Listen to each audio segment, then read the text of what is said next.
আপনারা 50 জন আসছেন, আমার সাথে আরো লাগবে। আমার মনের বয়স হচ্ছে 2.5 থেকে 3। আপনার দেহের বয়স কত? 51।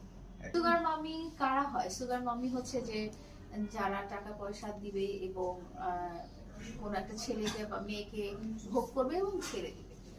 সুগার মামি বা সুগার ড্যাডি তারা কখনো রেসপন্সিবিলিটি নিতে চায় না, দায়িত্ব নিতে চায় না। তারা কোনো ফর্মাল বা লিগাল সম্পর্কে যাওয়াতে চায় না। তারা বিনোদনের জন্য লোকজন আনে, ভাড়া করে তাদের পারপাস ফুলফিল করে, তারপরে ছেড়ে দেয়। এটা এটা আপনি যদি মামুনের কথা হিসেবে বলেন তাহলে তার সাথে তোমার সম্পর্ক ছিল, সেটা সুগার মামি বা সুগার ড্যাডির কোনো ব্যাপার না। আর কাউকে ভালোবাসতে চাই না আমি। এখন তো যেটা বললাম যে ওই মাইন্ডসেটটাই আমার নাই যে আমি আরেকটা রিলেশনে জড়াবো, ওই মাইন্ডসেটটা আমার এই মুহূর্তে নাই। কারণ অনেক বড় একটা ধোঁকা খেয়ে উঠেছে, অনেক বড় একটা ধকল গেছে আমার লাইফে। আমি আগে চাই যে আমি লাইফটাকে স্টেবল